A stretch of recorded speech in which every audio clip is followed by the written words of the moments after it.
state was the first state to decriminalize marijuana. The state of Oregon was even ahead of California in changing the laws. So it's no surprise to me that this state continues to be at the vanguard of reform. Hi, doctor. Hi, Levesque. And one of the reasons why the state's policies are as functional as they are is because people like Dr. Levesque, for the better part of 20 years, have been helping citizens connect with doctors to get the medicine that they need. Thank you. One of my heroes for sure.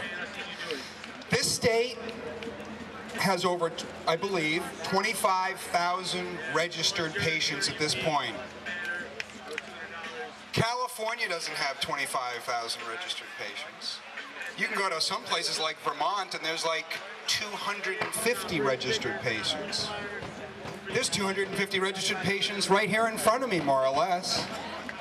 This state has a functional medical marijuana program. Is it perfect? By no means. And there are certain parts of the state you can be a serious victim of geography.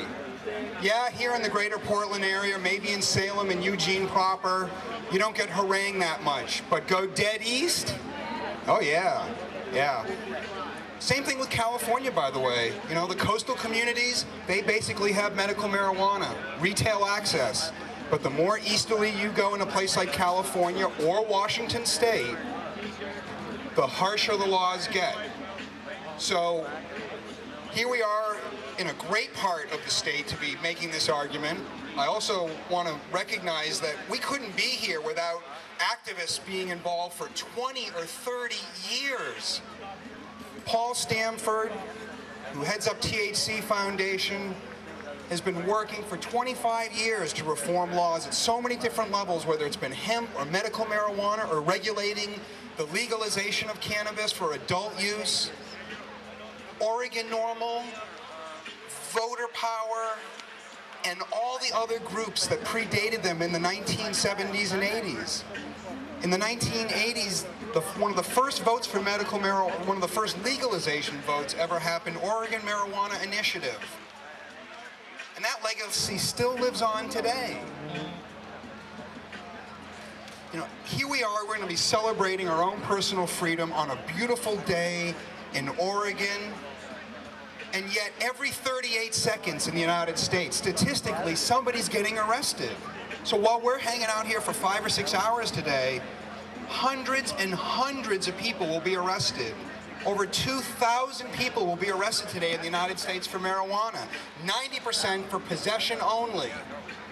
So obviously I'm not here to convince anybody or to deliver a polemical about the need to reform marijuana laws. We all know that to be the case. All we have to do is to do something what the black churches told people to do in the 50s and 60s, and that is reach one, teach one, reach one, teach one.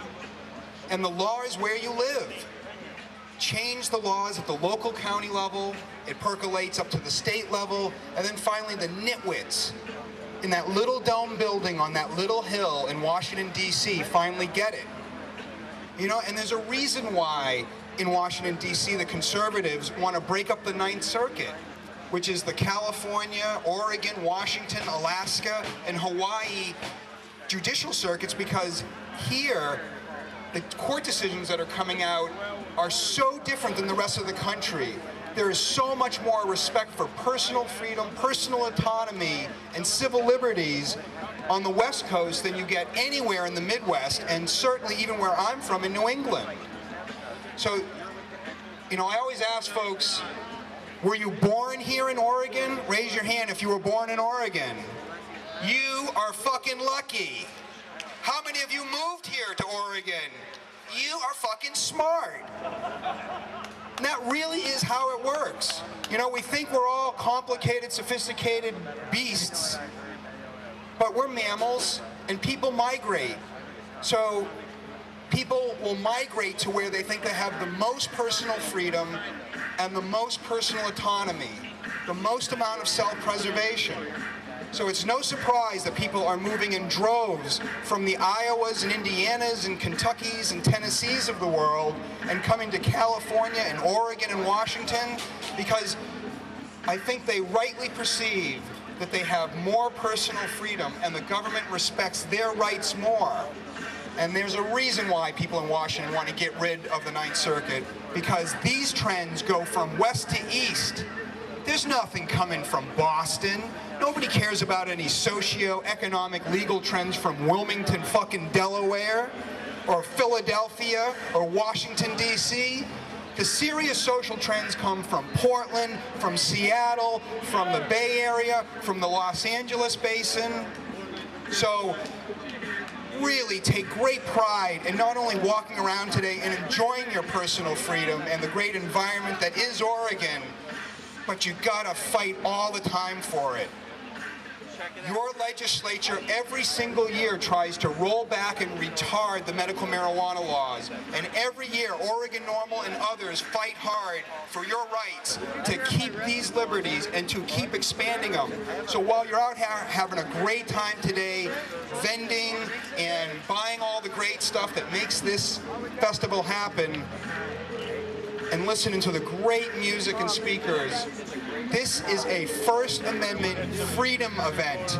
Never, ever forget that. At its core, it's all about your own personal freedom and liberation.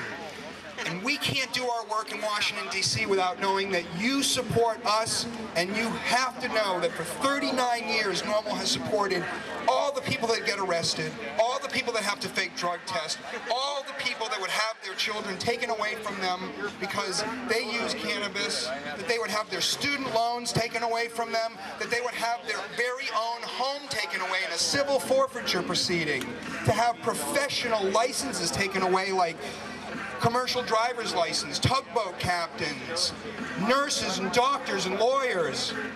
We're all in this together. So thank you so much for Oregon leading the way and continuing to be at the vanguard of personal freedoms and liberty. Marijuana is nothing more but a metaphor here. Thank you very much.